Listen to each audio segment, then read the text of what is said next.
ശബരിമല കൊള്ളയുടെ പശ്ചാത്തലത്തിൽ പുതിയ ആശങ്ക ഉയരുന്നുണ്ട്. പത്മനാഭ സ്വാമി ക്ഷേത്രത്തിലെ ബി നിലവറകളിലെ സ്വർണം അത് അവിടെ തന്നെ ഉണ്ടോ? ഇത് സംബന്ധിച്ച് തിരുവനന്തപുരത്തെ നന്നായി അറിയാവുന്ന സോഷ്യൽ മീഡിയ ഇൻഫ്ലുവൻസർ ആയിട്ടുള്ള ഭാസ്കരൻ നായർ അജയൻ അദ്ദേഹത്തിന്റെ ഫേസ്ബുക്കിൽ ഒരു പോസ്റ്റ് പങ്കുവച്ചിട്ടുണ്ട്. ആ പോസ്റ്റിൽ പറയുന്ന കാര്യങ്ങൾ പലതും വളരെ കാര്യമാത്ര പ്രസക്തമായിട്ടുള്ളതാണ് എന്ന് തോന്നി. ആ പോസ്റ്റ് ഞാൻ വായിക്കാം. നിങ്ങൾ കുറിച്ചു വെച്ചു, എയിലെയും ബിയിലെയും നിലവറകളിലെ സമ്പത്ത് കടൽ കടന്നു കാണും. പത്മനാഭ സ്വാമിയുടെ 100 ലക്ഷം കോടി രൂപ അല്ലെങ്കിൽ അതിനുമപ്പുറം വിലമതിക്കുന്ന സ്വർണ്ണ രത്ന വൈഡൂര്യ ശേഖരങ്ങൾ അല്ലെങ്കിൽ സമ്പത്ത് അവിടെയുണ്ടോ? കാവൽ നിൽക്കുന്നവർ നിലവറയുടെ മുന്നിലാണ്.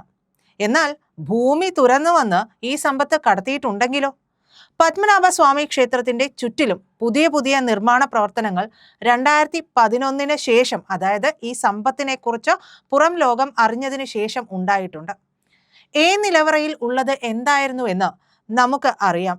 ഈ നിലവറ കൊള്ളയടിച്ചിട്ട് ഡ്യൂപ്ലിക്കേറ്റ് സാധനങ്ങൾ അവിടെ വെച്ചിട്ടുണ്ട് എങ്കിൽ പോട്ടെ, ബി നിലവറ മുഴുവനായി കൊള്ളയടിച്ചു കഴിഞ്ഞുവെങ്കിൽ തുറന്നു നോക്കുമ്പോൾ 2 രൂപയുടെ കീറിയ നോട്ട് പോലും ഇല്ല എങ്കിൽ ആരെ കുറ്റം പറയും? എന്തൊക്കെ ഉണ്ടായിരുന്നു എന്നും എന്തൊക്കെ നഷ്ടപ്പെട്ടു എന്നും പറയാൻ പറ്റുമോ? കാരണം തിട്ടപ്പെടുത്തിയിട്ടില്ലല്ലോ. എൻ്റെ പ്രിയപ്പെട്ടവരെ, നമ്മുടെ കണ്ണിൻ്റെ മുന്നിലൂടെ അയ്യപ്പസ്വാമിയുടെ ദ്വാരപാലകനെയും കൂടാതെ ശ്രീകോവിൽ മുൻവാതിൽ പോലും അടിച്ചുകൊണ്ട് പോയിട്ടുണ്ട് എങ്കിൽ പത്മനാഭസ്വാമി ക്ഷേത്രത്തിലെ 100 ലക്ഷം കോടിയുടെ മുതൽ എപ്പോഴേ കടൽ കടന്നു കാണും. ബി നിലവറ ശൂന്യമായി കാണും. 2007 ഡിസംബർ മാസം 30 മലപ്പുറം ജില്ലയിലെ ചേലാമ്പ്രയിലെ സൗത്ത് മലബാർ ഗ്രാമീൺ ബാങ്ക് കവർച്ച ഓർമ്മയുണ്ടോ? കേരളത്തിലുണ്ടായ ഏറ്റവും വലിയ കുപ്രസിദ്ധി ആർജിച്ച കവർച്ചയാണ് ചേലാമ്പ്ര ബാങ്ക് കവർച്ച. 2007 ഡിസംബർ 30 രാത്രി ചേലാമ്പ്രയിലെ സൗത്ത് മലബാർ ഗ്രാമീൺ ബാങ്കിന്റെ ചുവരുകൾക്ക് കവർച്ചക്കാർ വലിയ ദ്വാരമുണ്ടാക്കുകയും 80 കിലോഗ്രാം സ്വർണവും 2,50,00,000 രൂപയുമായി ഏതാണ്ട് 8 കോടി രൂപയുടെ വസ്തുക്കൾ കവർച്ച ചെയ്യപ്പെടുകയും ചെയ്തു. അന്നത്തെ വില 10 കോടി രൂപ, ഇന്ന് 100 കോടി രൂപയാണ്. 2 മാസങ്ങൾക്കുള്ളിൽ തന്നെ പ്രതികളെ പിടിച്ചു. 80% മുതൽ മാത്രമേ തിരിച്ചു കിട്ടിയുള്ളൂ. ഡിസംബർ 25 മുതൽ 29 വരെ ബാങ്ക് അവധിയായിരുന്നു. വെറും 3 ദിവസം കൊണ്ടാണ് ഇവർ തുറന്നത്. ഇവിടെ 2011 ശേഷം ആ സമ്പത്ത് പൂട്ടി നിലവറയിൽ സൂക്ഷിച്ചിരിക്കുകയാണ്. 14 വർഷങ്ങൾ കഴിഞ്ഞു. പത്മനാഭസ്വാമി ക്ഷേത്രത്തിന്റെ 1 കിലോമീറ്റർ അകലെ നിന്നും 1 മണിക്കൂർ വെച്ച് കുഴിച്ചാൽ പോലും 14 വർഷം കൊണ്ട് ഇത്രയും ആധുനിക സൗകര്യങ്ങളുള്ള കാലത്ത് മുൻ തലമുറ പത്മനാഭസ്വാമി ക്ഷേത്രത്തിൽ ഈ സമ്പത്ത് കൂട്ടിവെച്ചത് ആ സമ്പത്ത് മോഷ്ടിച്ചെടുത്ത് ഈ തലമുറയെ കൊല്ലാനായി അല്ലെങ്കിൽ മതം മാറ്റാനായി ആയുധങ്ങൾ പണിയാനല്ല എന്ന് ഓർക്കുക. ബി നിലവറ തുറക്കണം, എണ്ണി തിട്ടപ്പെടുത്തണം. സമ്പത്ത് സുരക്ഷിതമായി സൂക്ഷിക്കപ്പെടണം. അവസാനമായി 1947 ശേഷം മോഷ്ടിക്കപ്പെട്ട മുതൽ 100% തിരികെ കിട്ടിയ സംഭവം നിങ്ങൾ ഇതുവരെ കേട്ടിട്ടുണ്ടോ? അഴിമതി നടത്തിയ രാഷ്ട്രീയക്കാരിൽ നിന്നും ആ അഴിമതി പണം തിരികെ ട്രഷറിയിൽ അടപ്പിച്ചിട്ടുണ്ടോ?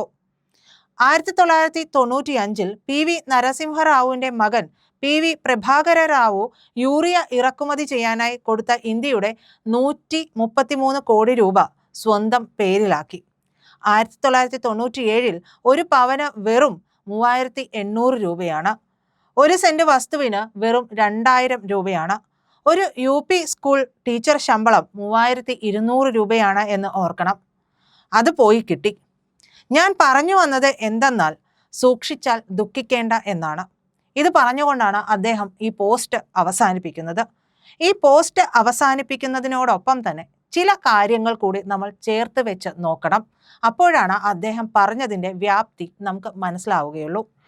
ഈ ശബരിമല സ്വർണ്ണക്കൊള്ളയിൽ പങ്കുണ്ട് എന്ന് സംശയിക്കുന്ന ഡി മണിയുമായി ബന്ധപ്പെട്ടിട്ട് പത്തനംതിട്ട സ്വദേശിയായ പ്രവാസി വ്യവസായിയുടെ മൊഴിയും കൂടുതൽ വിശദാംശങ്ങളുമൊക്കെ പുറത്തു വന്നിട്ടുണ്ട്. ഡി മണി ഡിണ്ടിഗൽ സ്വദേശിയാണെന്നും ഇയാളുടെ യഥാർത്ഥ പേര് ബാലമുരുകനാണെന്നും SIT സ്ഥിരീകരിക്കുന്നുണ്ട്. പറഞ്ഞു വരുന്നത് വിഷയം വേറെയാണ്. അതിലേക്ക് വരുന്നതിന് മുമ്പ് ഈ ഡി മണിയെക്കുറിച്ച് കൂടി നമ്മൾ അറിയണം. പുരാവസ്തു വ്യാപാരത്തിൽ താല്പര്യമുള്ളയാളാണ് പ്രവാസി വ്യവസായി. തമിഴ്നാട് മുൻ മുഖ്യമന്ത്രി ജയലളിതയുമായി ബന്ധമുള്ളവരാണ് പ്രവാസി വ്യവസായിക്ക് ഡി മണിയെ പരിചയപ്പെടുത്തിയിട്ടുള്ളത്. ഡി മണിയുടെ വീട്ടിൽ പഞ്ചലോഹ വിഗ്രഹങ്ങൾ കണ്ടു എന്നാണ് പ്രവാസി വ്യവസായിയുടെ വെളിപ്പെടുത്തൽ ഉണ്ടായിട്ടുള്ളതും. ഈ ഡി മണിക്ക് ഡയമണ്ട് മണി എന്നുകൂടി പേരുണ്ട്. വർഷങ്ങളായി ഇയാൾ ചെന്നൈ കേന്ദ്രീകരിച്ച് വജ്രവ്യാപാരം നടത്തി വരികയും ചെയ്യുന്നുണ്ട്. കഴിഞ്ഞ ദിവസം വജ്രവ്യാപാരവുമായി ബന്ധപ്പെട്ട് പ്രവർത്തിക്കുന്ന ഓഫീസിൽ SIT എത്തിയിട്ടുണ്ടായിരുന്നു. ഇവിടെ വെച്ച് ഡി മണിയുടെ മൊഴിയും രേഖപ്പെടുത്തിയിട്ടുണ്ട്. ഇനിയാണ് നമ്മൾ മുമ്പ് പറഞ്ഞ വിഷയത്തിലേക്ക് വരുന്നത്. ശ്രീ പത്മനാഭ സ്വാമി ക്ഷേത്രത്തിലെ വിഗ്രഹങ്ങൾ കടത്താനും സംഘം ശ്രമിച്ചെന്നും പ്രവാസി വ്യവസായി മൊഴി നൽകിയിട്ടുണ്ട്. കേരളം കേന്ദ്രീകരിച്ച് 1000 കോടിയുടെ ഇടപാടാണ് ഇവർ ലക്ഷ്യമിട്ടത്. ഇതുമായി ബന്ധപ്പെട്ട് തിരുവനന്തപുരത്ത് നിർണായക കൂടിക്കാഴ്ചകൾ നടത്തിയിരുന്നു. എന്നാൽ ഇത് പൊളിഞ്ഞു പോയിരുന്നു എന്നാണ് പറയുന്നത്. പ്രവാസി വ്യവസായി കൈമാറിയ ഫോൺ നമ്പറിൽ നിന്നാണ് ഡി മണിയിലേക്ക് SIT എത്തുന്നത്. ഡി മണിക്ക് തമിഴ്നാട്ടിലെ രാഷ്ട്രീയ പാർട്ടിയുമായിട്ടും ബന്ധമുണ്ട്. കൂടാതെ മനുഷ്യക്കടത്ത് കേസിലും ഉൾപ്പെട്ടിട്ടുണ്ട് എന്ന് പറയുന്നുണ്ട്. വിരുദനഗർ സ്വദേശി ശ്രീകൃഷ്ണൻ എന്നയാളാണ് വിഗ്രഹ കടത്തിൽ ഇടനിലക്കാരായി പ്രവർത്തിച്ചതെന്നും കണ്ടെത്തിയിട്ടുണ്ട്. എന്തായാലും പറഞ്ഞു വന്നത്, ഈ വിഗ്രഹ കടത്തുമായി ബന്ധപ്പെട്ടുള്ള വിഷയങ്ങൾ വരുമ്പോൾ ശ്രീ പത്മനാഭ സ്വാമി ക്ഷേത്രത്തിലെ വിഗ്രഹങ്ങൾ കടത്താനും ശ്രമിച്ചെന്നുള്ള മൊഴി വരുന്നുണ്ട്. അങ്ങനെ കടത്താൻ ശ്രമിച്ചിട്ടുണ്ട് എന്നുണ്ടെങ്കിൽ ആ ക്ഷേത്രവുമായി ബന്ധപ്പെട്ട AB നിലവറകളിലെ സ്വർണവും വൈഡൂര്യവും രത്നവും ഒക്കെ അടങ്ങുന്ന അമൂല്യമായിട്ടുള്ള സമ്പദ് ശേഖരം കടത്താനുള്ള നീക്കവും സ്വാഭാവികമായി നടന്നു കാണില്ല എന്ന് ആരെങ്കിലും ആശങ്കപ്പെട്ടിട്ടുണ്ടെങ്കിൽ, സംശയിച്ചിട്ടുണ്ടെങ്കിൽ നമുക്കതിൽ തെറ്റ് പറയാൻ കഴിയുമോ? കാരണം ഇദ്ദേഹം പറഞ്ഞതുപോലെ, അതായത് ഭാസ്കരൻ നായർ അജയൻ പറഞ്ഞതുപോലെ, അദ്ദേഹം പറയുന്നത് പോലെ ഒരു ദിവസം 1 മണിക്കൂർ കുഴിയെടുത്താൽ ഇത്രയും വർഷത്തിനുള്ളിൽ പത്മനാഭസ്വാമി ക്ഷേത്രത്തിനുള്ളിലേക്ക് ഒരു തുരങ്കമുണ്ടാക്കാൻ കഴിഞ്ഞിട്ടുണ്ടെങ്കിൽ, അതും ഏറ്റവും അത്യാധുനികമായിട്ടുള്ള സൗകര്യങ്ങൾ ഉള്ള ഈ സമയത്ത് ഈ ഒരു ശ്രമം നടത്തിയിട്ടുണ്ട് എന്നുണ്ടെങ്കിൽ ഇതിനുള്ള സാധ്യതകളില്ലേ? നോക്കൂ, എത്ര നിർമ്മാണ പ്രവർത്തനങ്ങളാണ് അവിടെ നടന്നു വന്നിട്ടുള്ളത്. ഇതെല്ലാം ചേർത്ത് വെച്ച് അതിനിടയിൽ തന്നെ പലപ്പോഴും അവിടെ നിന്ന് പല കാര്യങ്ങളും മോഷണം പോയതായിട്ടുള്ള വിവരങ്ങളും വരാറുണ്ട്. ചെറിയൊരു സ്വർണ്ണ ദണ്ട് ഈ അടുത്ത് മോഷണം പോയിരുന്നു. പിറ്റേ ദിവസം തന്നെയാണെന്ന് തോന്നുന്നു അത് കളഞ്ഞു കിട്ടി എന്ന് പറഞ്ഞിട്ടുണ്ടെങ്കിൽ ഈ ദണ്ട് മണ്ണിൽ പൂഴ്ന്നു കിടക്കുന്ന അവസ്ഥയിലാണ് കണ്ടുകിട്ടുന്നത്. അപ്പോൾ ഇത്തരത്തിലുള്ള നിരവധി മോഷണ ശ്രമങ്ങൾ അവിടെ നടക്കുന്നുണ്ട് എന്നുണ്ടെങ്കിൽ പത്മനാഭസ്വാമി ക്ഷേത്രവുമായി ബന്ധപ്പെട്ട് തസ്കര സംഘങ്ങൾ അവിടെ ഉണ്ട് എന്ന് നമുക്ക് ഉറപ്പിക്കാൻ കഴിയും. ഈ തസ്കര സംഘങ്ങളുമായിട്ട് ബന്ധപ്പെട്ടിട്ടുണ്ടെങ്കിൽ അവരെ വെച്ചുകൊണ്ട് ഇത്തരത്തിലുള്ള ശ്രമങ്ങൾ നടത്തുകയാണെങ്കിൽ, അല്ലെങ്കിൽ അതുമായി ബന്ധപ്പെട്ടിട്ടുള്ള കാര്യങ്ങളൊക്കെ ആലോചിച്ച് നോക്കിയാൽ തന്നെ നമുക്കറിയാം എത്ര വലിയ കൊള്ളയാണ് അവിടെ നടന്നിട്ടുണ്ടാവുക എന്നുള്ളത്. പത്മനാഭസ്വാമി ക്ഷേത്രത്തിലെ സ്വർണം അല്ലെങ്കിൽ ആ സമ്പത്ത് അളന്ന് തിട്ടപ്പെടുത്തേണ്ടത് ഓരോ ഹിന്ദുവിൻ്റെയും ആവശ്യമായി മാറുന്നുണ്ട്.